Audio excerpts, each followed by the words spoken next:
चुगलखोर पड़ोसन। क्या कर रहे हो? छत पे जाके अखबार पढ़ूंगा। बस यही करो। तुम्हें पता भी है कि बहू क्या गुल खिला रही है? उसने नया फेसबुक अकाउंट बना लिया है। रोज 10 फोटो डालती है। हमारे परिवार की तो नाक कटवा देगी ये। और तुमको ये बात कैसे पता चली? अरे पड़ोसन ने बताया। उसकी बहू भी फेसबुक पर है ना, तो उसको पता चल गया। हाँ हाँ, जैसे तुम तो बहुत भोली हो। पड़ोसन रोज सास को उसकी बहू के नाम पर भड़काती थी। आज तो आपकी बहू कह रही थी मुझसे आके कि आप दिन भर खाती रहती है, खा खा के घटोत्कच हो गई है। क्या? उसने मुझे घटोत्कच बोला?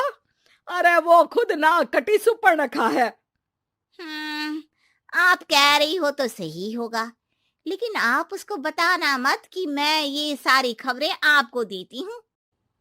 शाम को जब बहू पड़ोसन के पास जाती है, आज तो तेरी सास तुझे सुपर्णखा कह रही थी, कल ताड़का भी कह देगी। पता नहीं इतनी अच्छी बहू मिली है, फिर भी वो तुझे राक्षसनी क्यों समझती है? आप कितनी अच्छी हैं। आप मेरी सास की हर बात मुझे बता देती हो, वरना मुझे पता ही नहीं चलता कि वो मेरी पीठ के पीछे इतनी बुरी बात करती है। चालाक पड़ोसन रोज ही दोनों सास बहू के सामने उन दोनों की ही बुराई करती और चुगली करके बातें बता देती, ताकि दोनों में हमेशा लड़ाई होती रहे। आपने तो बस छत पे बैठ के अखबार पढ़ना है और चाय के घूंट पीना है। बहू की वजह से मुझे तो जहर के घूंट पीने पड़ रहे हैं। कल वो मुझे मोटी घटोत्कच बोल रही थी।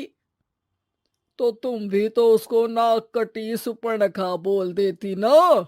हाँ हाँ, वही बोल दिया मैंने उसे। आप मुझे कितना समझते हो। बहुत अच्छे से। मुझे वो ये बात पड़ोसन ने बताई ना, वही तो है आपकी शुभ चिंतक। पर मैं इस बहू को ना सबक सिखा के ही रहूंगी। जरूर सिखाना चाहिए, पर आज तुम मेरे साथ शाम को छत पे बैठना, एक तरकीब बताऊंगा। बिल्कुल बिल्कुल, कितना ध्यान रखते हो जी आप मेरा। मैं ना सब ध्यान रखता हूँ।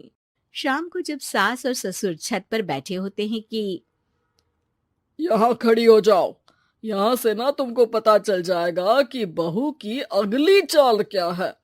अच्छा, कैसे? सवाल मत पूछो, जैसा कह रहा हूं वैसा करो। थोड़ी देर में ही छत पे बहू की आवाज आने लगती है। मेरी सास लायक ही नहीं है। मुझे पता होता तो सास बहू की भी कुंडली मिलवा लेती पहले ही। तेरी सास तो मुझे भी पसंद नहीं है। मेरे पास जब भी आती है तेरी बुराई करती रहती है।